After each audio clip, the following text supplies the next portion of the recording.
All right, I'll make a start. So welcome everyone, and thank you so much for attending our November lunchtime webinar. Today's topic is about treating British wildlife and minimising welfare harms. And we're very lucky to have Liz Mullineaux as our speaker today. Liz is a veterinary surgeon with a specialist interest in British wildlife. She works in a variety of British wildlife related roles. She's also the current British Veterinary Association president, and she's a trustee of the Animal Welfare Foundation, or AWF, and that's who's bringing you this talk today. So I'll just give you a brief overview of AWF before handing over to Liz for the talk. My name's Alina. I'm the Grants and Events Officer at AWF. We're actually the British Veterinary Association's charity. We're a science-led charity which supports people working in the veterinary professions to understand and improve animal welfare. And there's three main activities that we carry out in order to do this. Firstly, we fund research on animal welfare challenges and try to identify solutions. We also facilitate constructive debate on various animal welfare challenges. And these debate sessions take place at a variety of events throughout the year.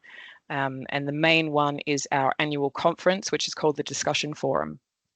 And I'll mention that in a little bit. We also provide education to the next generation of animal welfare advocates. And because this is a student talk, I'll just go into a little bit more detail about our student offering and how you can get involved. So just the next slide for that one. So we also offer undergraduate student grants for research into animal welfare. So if you are an undergraduate student interested in conducting some research into animal welfare, you're very welcome to apply. Our 2025 grants round is currently open and applications are due by the end of February. So you can get more information on our website.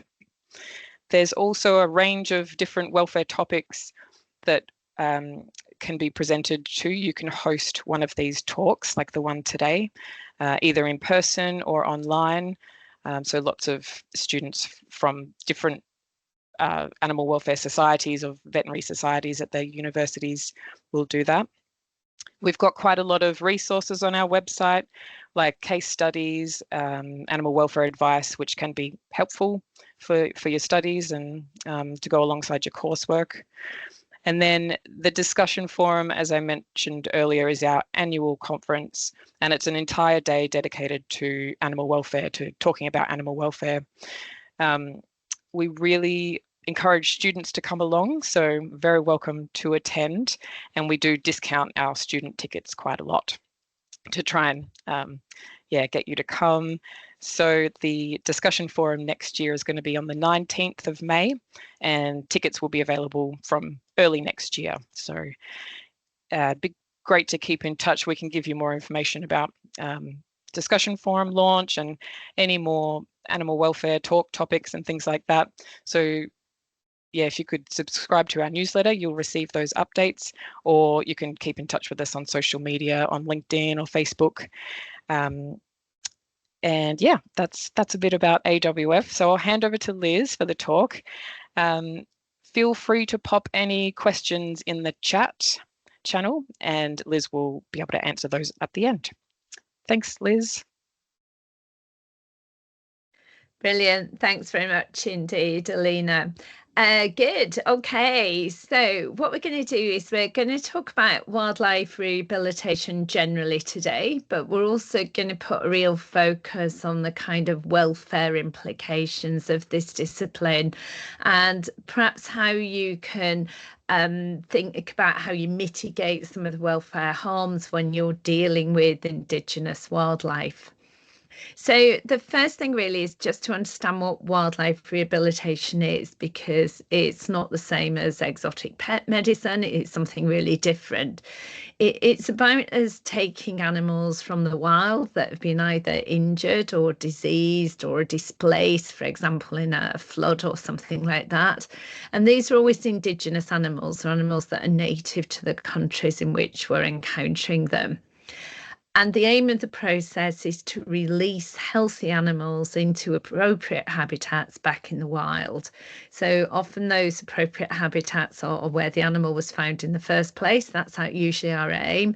But if they're juvenile animals in particular, then we need to find appropriate habitats to release them into. So it's useful to kind of know what you're going to see when, particularly if you're kind of, working in veterinary practice or something like that, or wildlife rehab centre. You're able to then adapt what you're doing to sort of fit, okay, within the limits of your facilities and financial limitations as well. So we get a real seasonal variation in admissions, as you would expect to see. So 3/4 of what we see come in between March and August each year, with relatively small numbers of animals brought in our winter. And that's really seen quite typically across the world. So, obviously, depending which hemisphere you're in, most people see very small numbers of casualties in their autumn and winters, and larger numbers of casualties in spring and summer. The types of animals we see and the reason for their admission are sort of shown in this table. So a lot of the animals that are coming into us are all injured animals. So, on average, around 1/4 of all animals are injured.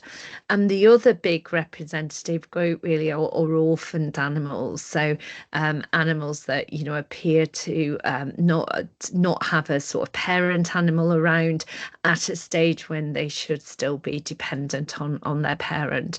And there's also a lot of sort of other reasons.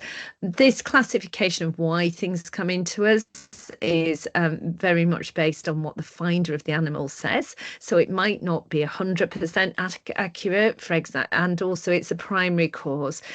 So things like animals that appear to be orphaned but have actually been injured, if there wasn't anything like a cat or dog around that it was evident they'd injured the animal, they would just go down as orphans. So these figures, there'll be a bit of variation in.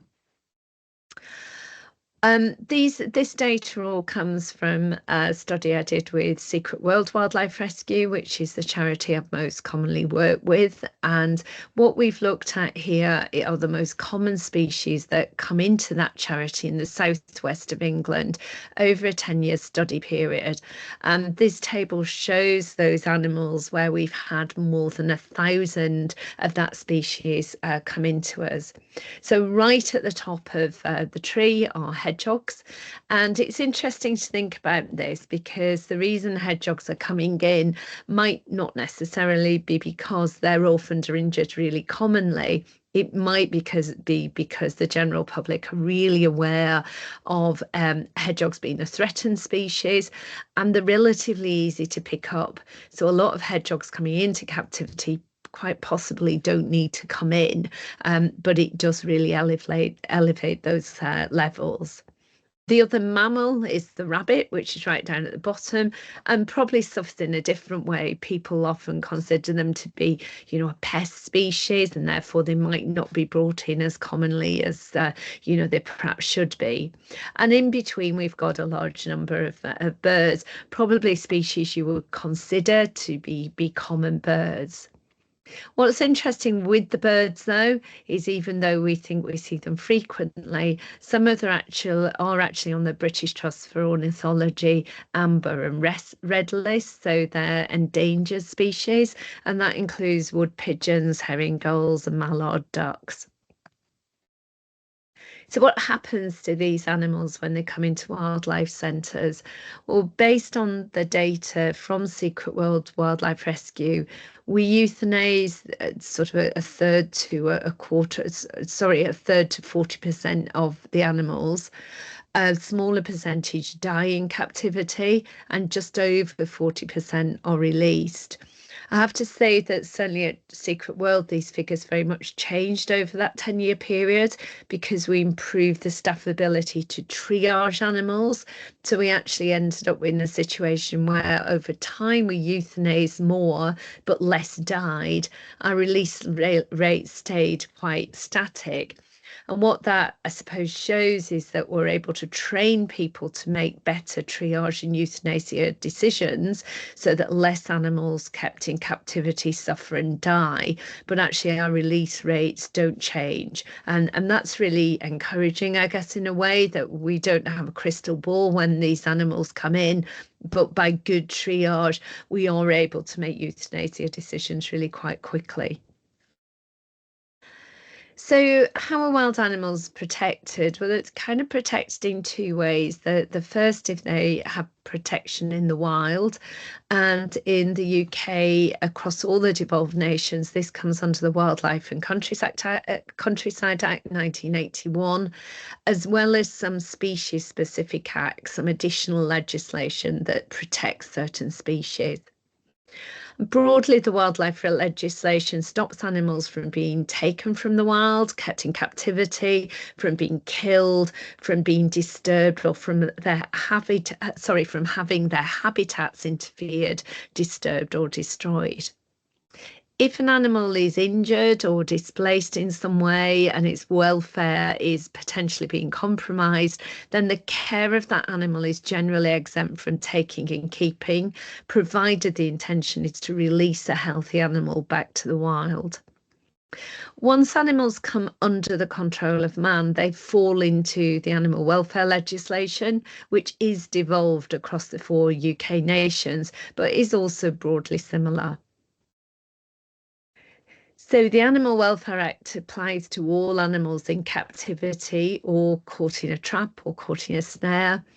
And once animals are under the control of man, we have to ensure that they're protected from unnecessary suffering, from mutilation, things like fighting come under that legislation as well. But we also have a duty to actually promote the welfare of the animal as well as prevent unnecessary suffering. So that means that when they're in captivity with us, we have to look after them in the best possible way to ensure their welfare rather than just preventing them from, obvious harm. We tend to try and use a 5 domains model these days rather than a 5 needs model. So the 5 needs are within the Animal Welfare Acts, but the 5 freedoms and 5 needs don't always capture the reality of the biology of the animal in the wild, and particularly don't always think about the mental state of the animal, which is really a combination of those 4 top domains. So increasingly we use the 5 domains model within wildlife rehabilitation and also within things like zoo animal medicine as well. One of our issues, I guess, in the UK is we have no formal regulation of wildlife centres. So this really is a difference to a lot of other developed countries. So Ireland, Australia, New Zealand, most states of the USA, places like South Africa, all have quite good legislation around standards of wildlife centres and often also regulating the people involved in wildlife rehab. We don't have any of that. So centres aren't regulated, wildlife rehabbers aren't regulated either. The argument for that a little bit is that the Animal Welfare Acts and the Veterinary Surgeons Act should protect animals in rehab centres, but I would really argue that that isn't always happening. As far as the Veterinary Surgeons Act is concerned, wildlife is fully covered by both the Veterinary Surgeons Act and the Veterinary Medicines Regulations in just the same way as any other species of animal are covered. So only veterinary surgeons can carry out sort of treatments and dispense and prescribe medication to wildlife. The same exemptions apply for lay people. So lay people can apply some first aid, but that doesn't include prescription medicines. And registered veterinary nurses, provided they're adequately trained, can carry out procedures under Schedule 3. What's notable is that all vets must provide some first aid and emergency care for all wildlife casualties that come into them. And that's often not always happening, with some real pushback from some vets in practice around treating wildlife. The responsibility for that wild animal occurs at the first phone call. So somebody phoning up a vet saying that they've hit a deer on a road, that veterinary practice needs to take on some responsibility for looking after both that animal and the client, the finder of that animal. When it comes to prescribing, the RCVS have said that wildlife can be treated like farm animals. So things like the undercare guidance, fits for wildlife as for farms. So we're able to prescribe remotely using carefully worded SOPs. So as I've already mentioned, veterinary care is exempt from taking and keeping wild animals from the wild. And the RCVS made it clear a few years ago that informed consent is not required. So you don't have to get someone who brings in an injured wild animal from the wild to sign it over or explain what will happen to it. And the RCVS's argument there is that those wild animals don't belong to that finder, and that any decision making with that animal falls into the hands of the vet. It is a bit messy though, because there's some old poaching legislation incorporated into the Animal Welfare Acts that suggests that the finder can legally be considered the owner.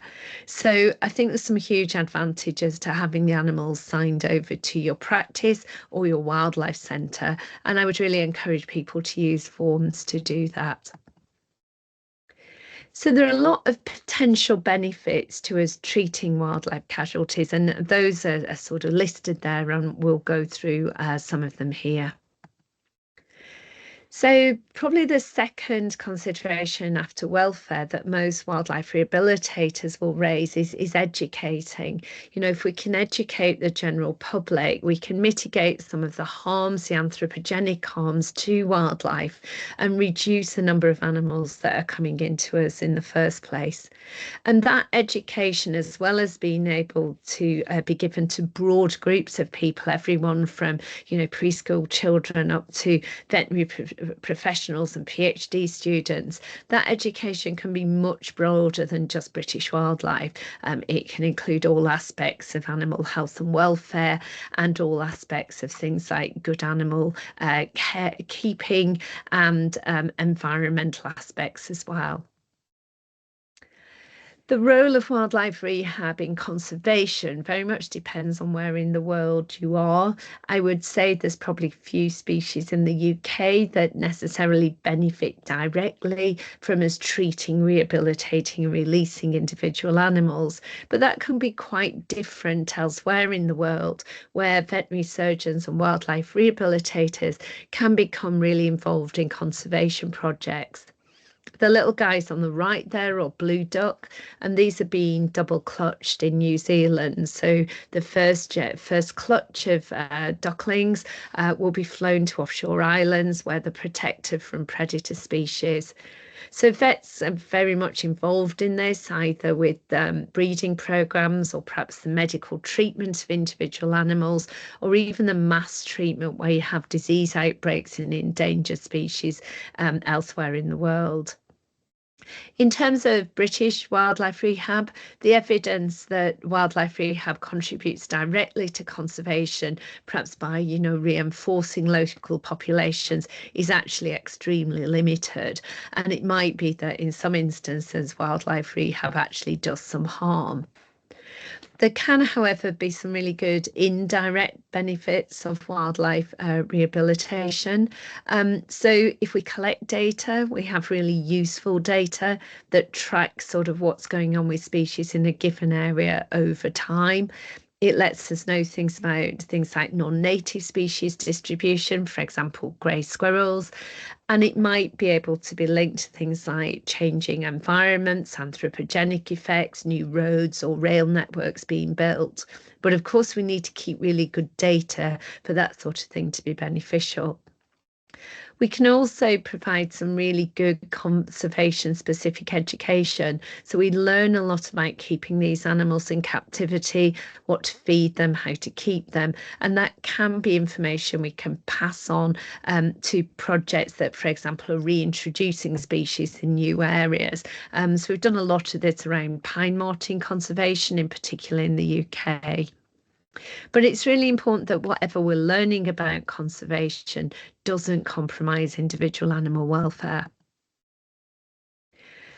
So one of the reasons perhaps a lot of us become involved in wildlife rehab is less to try and treat every sick and injured animal, and much more to do with addressing the balance of mankind's actions. So as human beings, we do a lot of bad things, and a lot of the animals that come into wildlife centres have been harmed as a result of human activities. On an international basis, and sometimes in the UK, that there can be these big disasters that really impact upon wildlife, and we can get involved in treating animals in these instances. So things like bushfires, oil spills and strandings. On a more kind of local UK basis, there are lots of anthropogenic harms such as pollution, cars, construction, habitat loss, direct trauma to animals, either intentionally or unintentionally, that we're able to sort of deal with, and both deal with individual animals and best look after their welfare, but also try and mitigate some of these things by good education. We're able to contribute to wildlife disease surveillance. So this is really important from a One Health concept. So what happens in our wildlife might overspill into livestock and into human, infections and diseases as well. And there's various monitoring partnerships, both within the UK and internationally. Probably within the UK, the APHA will control most of this, and they're one of the organisations that contributes to WildComs, which is a disease and contaminant monitoring and surveillance network that you can sign up to. You get some really great information from them about what's going on with wildlife in the UK, and the Animal Plant and Health Agency are a big contributor to that. We can also be involved in controlling disease risks, so things like rabies and COVID. One nice example might be wildlife rehabilitators becoming involved in things like badger vaccination programs for bovine TB, and that's what's going on in the picture on the right-hand side. So those risks, as I've alluded to, might be internationally and involve things like vaccination projects for measles or erysipelas, but they also might be as involved in just sort of treating or surveillance for diseases like chytrid in amphibians internationally and in the UK. There's a lot of personal satisfaction in wildlife rehab, but I think we need to be really careful that, our kind of egos don't go before us. Can be really exciting to treat something different, but often when we're doing sort of really involved work with wildlife, things like orthopedic surgery, we need to be really careful that's the best thing for the animals concerned. I'm frequently... Sorry, I hope you're still all there and you can see my screen. Yep, all good. Yeah, brilliant. That's great. Sorry, I ended up with a little pop-up on mine there. So yeah, just saying we do need to be really careful, when we're treating individual animals, that we don't compromise their welfare.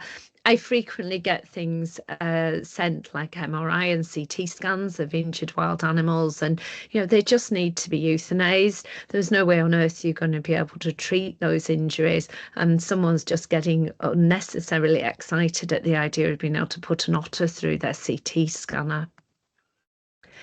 In the UK, we live on really small islands with a massive interface, particularly in the south of England, between people and wildlife. And this means that people can often be coming into contact with wildlife and expect it to be treated.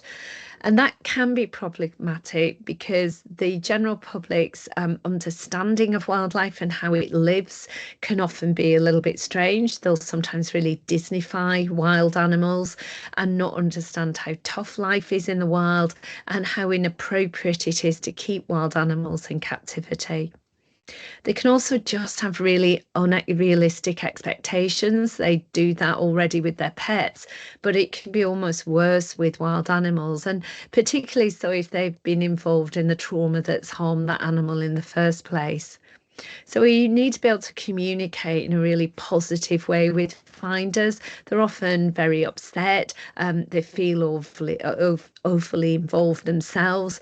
And we need very frequently to be explaining to them why euthanasia is the best course of action for these animals in order to best ensure their welfare. So our communication skills need to be really, really good.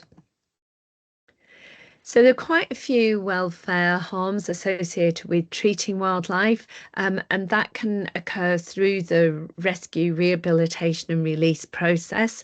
But we also need to remember that the welfare harms are not just about those individual animals. They can be more broadly with the rest of the population of that species and also impact on other populations, both wild and domestic too. I'll just go through some of that. So from an individual animal perspective, our first aim is to prevent extending unnecessary suffering in that animal. So every minute that that wild animal is in captivity or under the control of our man, it's got the ability to suffer. And we need to make sure that we're not just kind of messing around trying to do things to treat it, trying to do our best for it. And in the end, all we're doing is actually ending its lifespan by making it suffer even more.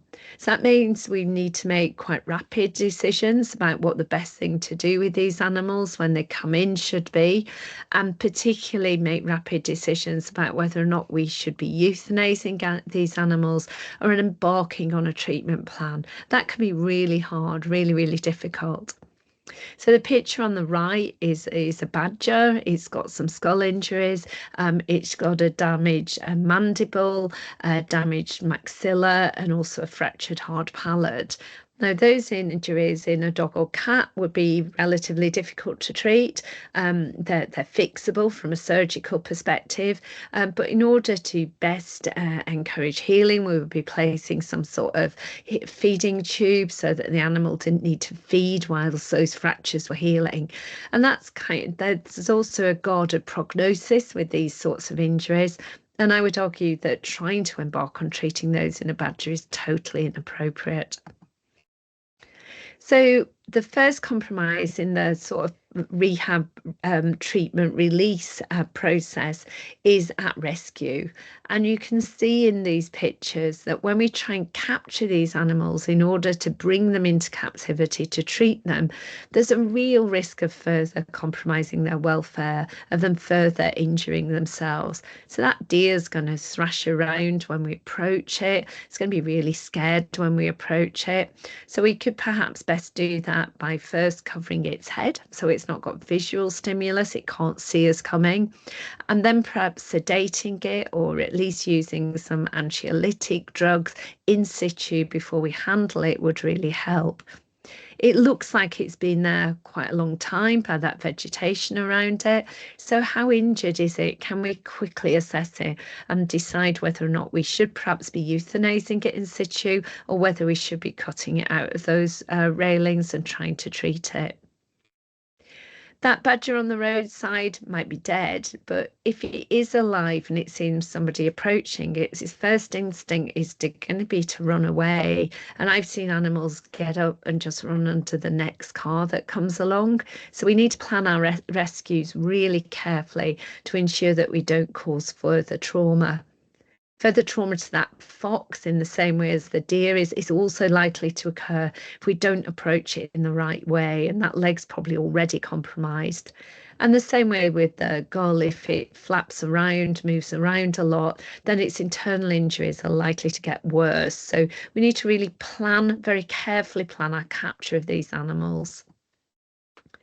When the animals are in captivity with us, we need to ensure that they're in an environment where their nutrition is met in the right way, where the environment is comfortable, where they're not at risk of secondary problems, so either self-trauma or things like foot lesions from being on artificial surfaces.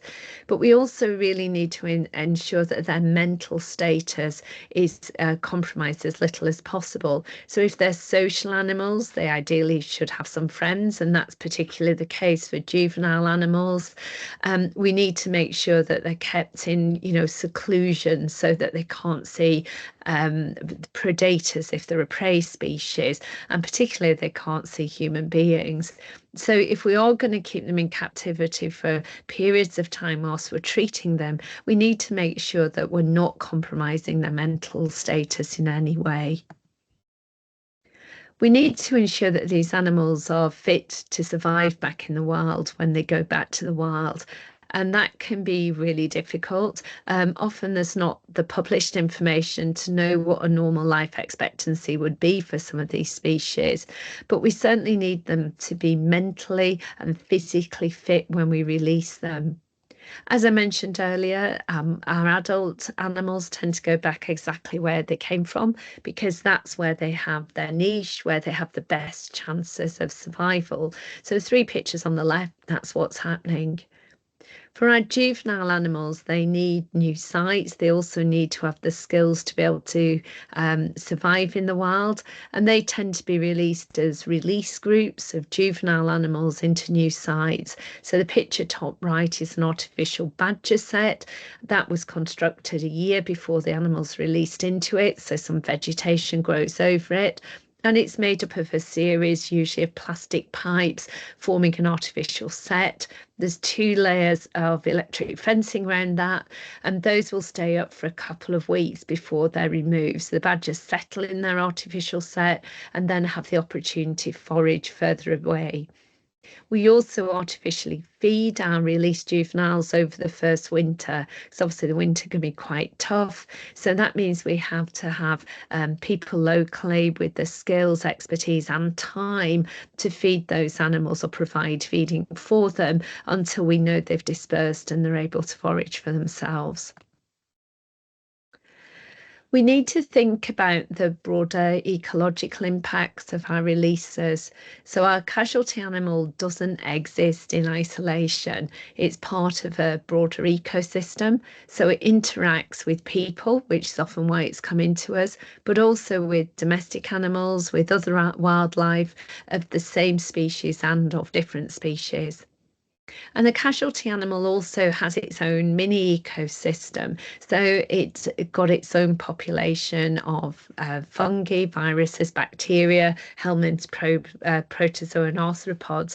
We don't want to be unnecessarily killing those or by treating the animal for things it doesn't need to be treated for. Also has its individual genetics, and this includes the ability to be able to fight naturally occurring infections or not, and to go on and carry things like antimicrobial resistance when we release it back to the wild. So we need to really think about what we're doing with the animals when they're in captivity and how we might change their reactions with their little mini ecosystems. And that's particularly the case if we choose to translocate those animals. So I mentioned our juvenile release groups, we're actually moving those elsewhere. So when that happens, we need to probably be doing some disease screening prior to translocation to make sure we don't move anything that might be a risk to other animals in those new areas. Of course, everything we do is interfering with natural selection. These animals would probably naturally die in the wild. We're bringing them into captivity and giving them a second chance.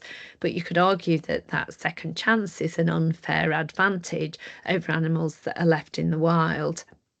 We use drugs, which might, again, give them an unfair advantage. So, for example, if we treat this fox for its sarcoptic mange, these days that treatment's going to last for 2 or 3 months. So that might be a good thing, but it might also encourage that fox to go on and breed. And if that fox is actually one that's pretty unresistant naturally to mange, that might not be a great thing for the broader fox population.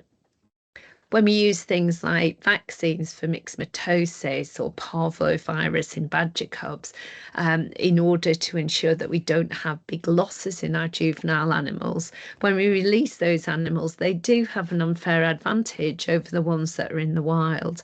So we need to think really hard about what we're doing with animals in captivity and whether what we're doing is the right thing from a broader ecological perspective. When we release our animals, we also have an impact on animals that are already in those ecosystems. So either ones of the same species or ones that are of different species. So we might provide an increased competition for resources. We might spread diseases. And if we're not careful with good disease screening, those could be new and novel diseases. We might interfere with local predator-prey relationships, and potentially we might change habitats. We might have an impact on domestic animals, so this is very much part of sort of One Health. So our risks when we release wild animals, so for example badgers, might be to livestock. So we make sure we do TB test any badgers that we translocate. We might also be a risk to pet animals. So that fox in the bottom picture is moving in on a pet rabbit that's in a rabbit enclosure in a garden.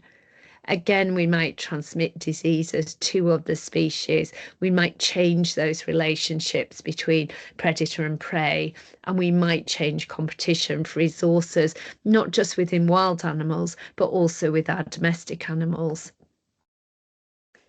We can have impacts on human beings. Most recently, and at the moment in the UK, we've got an avian influenza ongoing epidemic, and we're getting a wave of avian influenza going through again, which clearly has an impact on our kept poultry, but also potentially has an impact on us as human beings.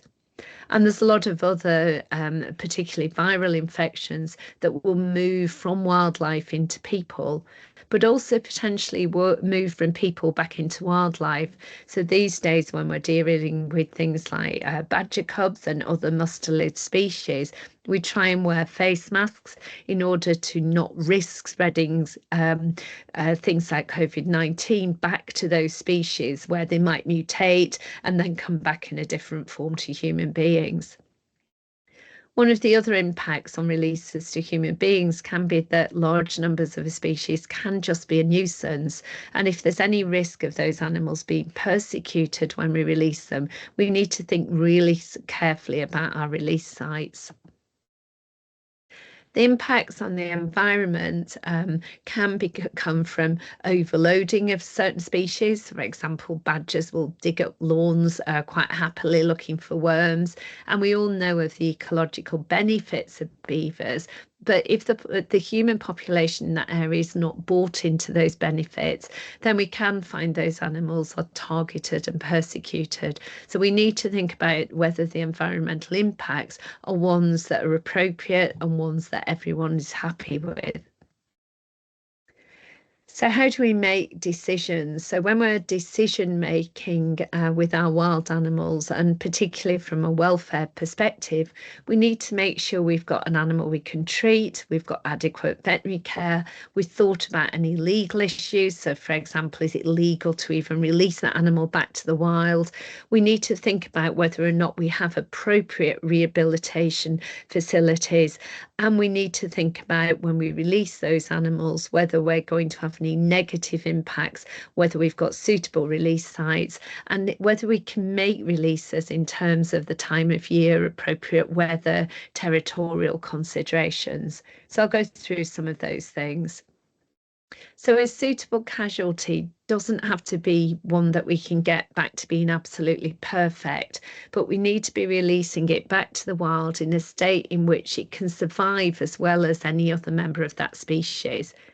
So it largely needs to be able to move, run, fly, feed, defend its territory, interact with human beings and animals of that same species in a normal manner, and also reproduce, because it will be taking up the niche of an animal in the wild, and we don't want to put an animal into that niche that can't reproduce. These facts are really important when we start talking about triaging animals or deciding whether or not we should euthanize them or take them through a rehab and release process. So when we're deciding whether or not to treat or release, we triage. Now, normally the word triage means you've got a whole load of critical patients on a Sunday afternoon in an emergency clinic, and you decide which patients need your care most urgently. So we do get some triage situations with wildlife, usually when we have these mass events such as bushfires or pollution events, but also stranding events. And we've increasingly seen a lot of stranding events in the islands around Scotland over the last few years. And these are really devastating for the animals involved, and they're also devastating for the human beings involved as well, because successful reflotation of things like these pilot whales has got a really low chance of success. We also, from a welfare perspective, need to think about why these strandings are actually happening and whether there are human reasons why these animals are behaving in an abnormal way and ended up stranded on beaches. Generally, though, when we talk about wildlife casualty treatment, we're talking about individual animals. So whether or not we can treat that individual animal appropriately and get it back into an appropriate habitat in the wild. And one of the things I want you to take away from the days today is remembering that not all the factors determining wildlife triage are veterinary medical ones. They're not all about can we treat it. There's a lot more that goes into it, and it's very much a team effort between veterinary professionals, wildlife rehabilitators, and others that are working within this sector. So this is a fairly typical triage flow chart. So the animals come into us. Some might obviously be horribly injured and just need to be euthanized by whatever means as quickly as possible. Other animals need some first aid before we're able to assess them properly, because even handling them or sedating them for a radiograph to be taken is not appropriate until we've done something like some pain relief and some fluid therapy. So there's a second stage of triage after some first aid. And again, a lot of those animals will need to be euthanized. And any that go into a treatment phase, we're very much intending being rehabilitated and released. We don't want to be euthanizing animals after they've been in captivity for a lot of days, weeks, or months. And permanent captivity of an animal that's come from the wild is very rarely indicated. I would personally say is never indicated. So we need to be making good decisions about the animals that pass that secondary triage and go on to be treated. So what does adequate veterinary care look like? In wildlife casualties are really racing greyhounds or race horses. They need to be pretty fit when they go back to the wild. We can all imagine what will happen to them if they're compromised in any way. So this means our veterinary care needs to be pretty good, particularly if we're starting doing things like orthopedic surgery. And our skills need to be good. There needs to be appropriate funding, so we're not cutting corners when we treat these animals.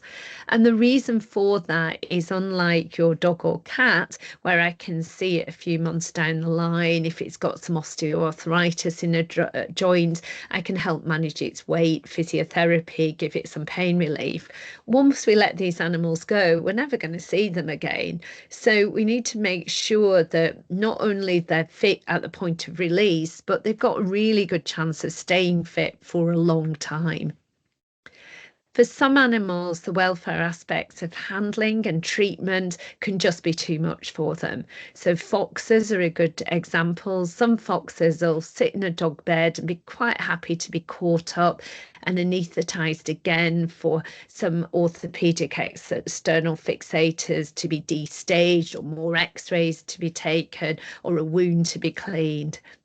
Other foxes are just crazy. They're really, really stressed by being in captivity. They won't settle every time you go near them. They'll do a sort of wall of death run around their pen. We can use sedative and anti-anxiety drugs with them, but we have to really think about how appropriate that is, particularly if treatment's going to go on for a lot of weeks or months. So this can be hard. We don't have crystal balls. A lot of that decision making does come with experience. And you remember at the beginning, I explained to you the number of animals dying in captivity versus being euthanized in the wildlife centre I work with, and how learning over a period of time can really help that decision making. But I would tend to always err on the side of caution. Euthanasia doesn't compromise welfare, but much else of what we do really does, however careful we are. One of the hard things about wildlife rehab is that we don't have the information always to make the best decisions. And in particular, we don't know how well these animals survive when they're released back to the wild. I think wildlife rehabilitators are often very happy just to release animals and feel their work is done. But if those animals are immediately starved to death or caught by predators, the whole procedure is quite pointless and will have compromised the welfare of those animals while they're in captivity. So we need to have much more information about what happens to them.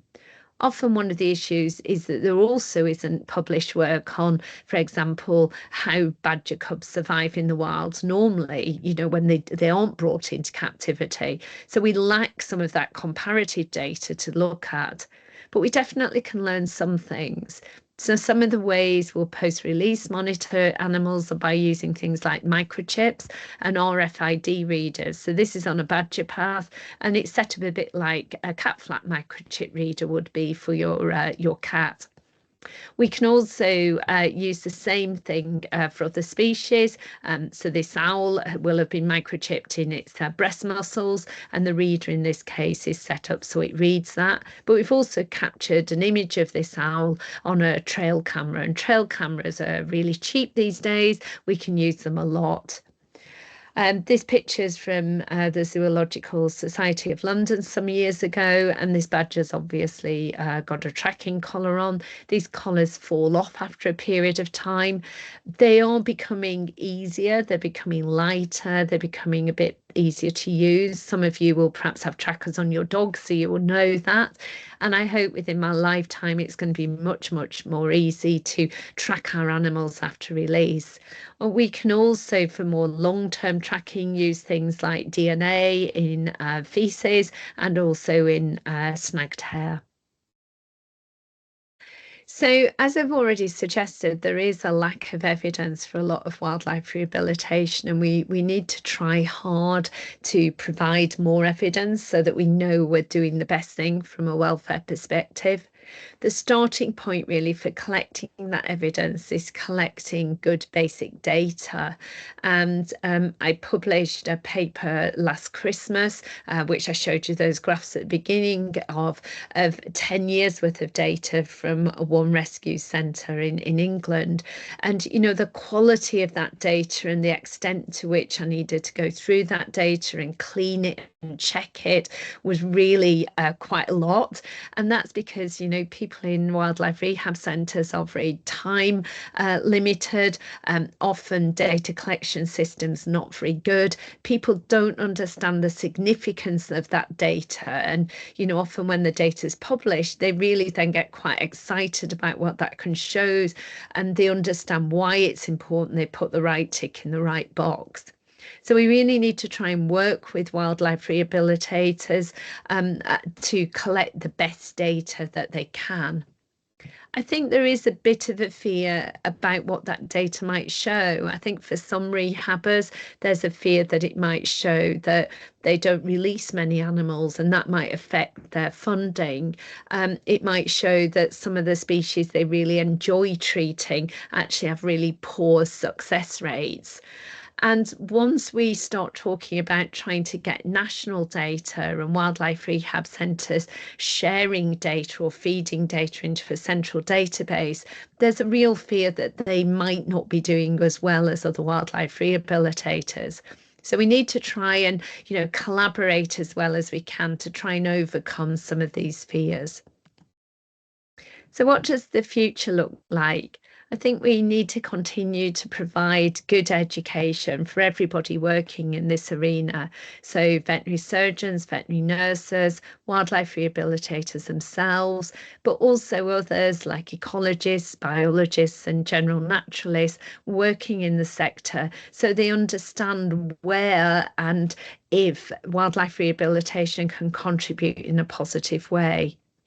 I would personally like to see some standards for wildlife rehab, and I know the British Wildlife Rehabilitation Centre, British Veterinary Zoological Society have developed these, but they're pretty pointless unless they're actually being enforced. And even if we can get a system of regulation where people at least can choose, official, well-regulated wildlife centres and regulated wildlife rehabilitators, it's really hard to move standards forwards. And what underpins all those standards is going to be more research, as I've just spoken about. So I'd like to say thank you very much for listening to us. As Alina said at the beginning, it would be really great if we can engage you more with the Animal Welfare Foundation, which is BVA's charity. And you can do that in several ways, through our website, signing up to our newsletter, or by following us on various forms of social media. If you enjoyed this talk, then we'd like to know what you think. So I'll take some questions in a few minutes, but if you want to scan the QR code and fill out a short survey, I assume you can probably also get to the survey via our website. We'd really like to have some feedback so that we can tailor more talks for you in the future. So thanks very much again. I'm going to just stop sharing then if I can, which I've done. Brilliant, that's great. Oh, thank you very much. Some nice clappy hands. We like clappy hands. Sorry, I'm not sure what happens in the middle, but it also clicked out on my screen, but you look like you're all back in. Are there any questions from anybody? I just had a question, Liz, while we wait for some to come in the chat. I was just thinking about when you were talking about making like rapid decisions when the animal comes into a clinic about whether to euthanize or whether to put it on a treatment plan. Yeah. And then just going through this huge list of considerations that you have to make.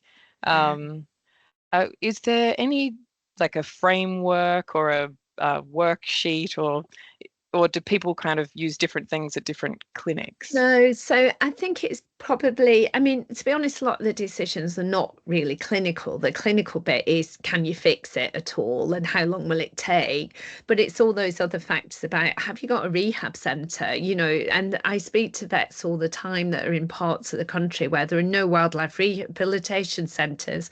So unless something's fairly minor and the vets and veterinary nurses can take on that immediate care, those animals just need to be euthanized because, there's no other future for them. So one really important thing for people in vet practice is to know where the rest of the team is. You're only part of a team with this. So where are your rehabbers? And you're likely to need more than one because few centres can take everything. And then those triage frameworks to have within practice. There's things included in the British Wildlife Rehabilitation Council. There's a triage chapter in the BSAVA Manual of Wildlife Casualties, and the BVZS Wildlife Centre guidelines, which are open access, have got some information about triaging as well. So there are places to get this sort of stuff. There's also increasing amount of journal articles and those sorts of things. But I think the main thing is to remember you're part of a vet-led team here, and if you don't have the other components of the team, then you're struggling, and you need to work with those people as well. You need to meet them, see their facilities, bounce ideas backwards and forwards from them, and then it's great fun. If you've got a good team, it's really great thing to be involved with. There's a question. I'm curious about thoughts on how much we should treat wildlife prior to release, so animals with parasites, or leave them. So yeah, that's a really good question. I guess from an individual animal treatment perspective, we only treat things in two situations. We treat things where they're clinically significant. So for example, we don't go fishing for parasites in hedgehogs. We just examine the hedgehog, and if it's coughing, we look for lungworm. So we would only treat based on clinical need. I guess the only other time we would treat parasites would be if we've got really juvenile animals where the parasite burden's likely, to impact on, say, anemia in the animal, but also where we've got staff members handling those animals a lot. So if you've got a badger cub covered in fleas, clearly it's going to get anemic, but also we don't want fleas all over the wildlife carers. I think in terms of the other instance, it might be part of that disease screening process before you release. So for example, in otters, there's a parasite called flukeworm, and we would screen for that, or we would treat prophylactically before we release those animals. That would depend a bit on where we're releasing them. So there's a little bit of a thought process with the animal itself, but there's also a thought process in terms of how are we at risk of spreading diseases when we release the animal back to the wild. With adult casualties, because they're going back where they came from, we don't tend to overly worry about screening, but for those sort of juvenile animals, we would definitely do that. So yeah, I think, does that answer that, Rails? Does that make sense? So I know some wildlife centres, I see wildlife centres where they treat for everything, so it's very much you look for parasites. If you're there, you treat. And the danger there is that animal never learns to be in balance with its parasite burden. Plus, I always think that, parasites are little creatures as well. And, just our constant want to annihilate them all, whether they're clinically significant or not, is probably a little bit misplaced. So brilliant. Thank you very much. Good. Any other questions? Are we happy? So very interested in the nuances. Yeah, it is, isn't it? Yeah, it's contextualized care and vet-led team all in one. So yeah, I think you're right. I mean, it's a true it truly is contextualized on sort of species, availability of care, time of year. If you're getting things in large numbers of animals in really cold weather, can you actually care for them all in your centre? How does that manage?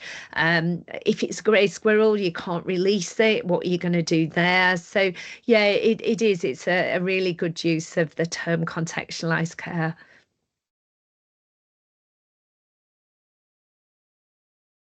Brilliant. Excellent. So thank you very much indeed, everyone. Thanks for taking time out to listen to us. Thanks for being engaged with AWF. And yeah, I hope we'll see you again at another talk sometime. Oh, Sasha. Thank you. Sasha, had you got a question, or was that just a hand saying thank you? We're okay. Good stuff. Brilliant.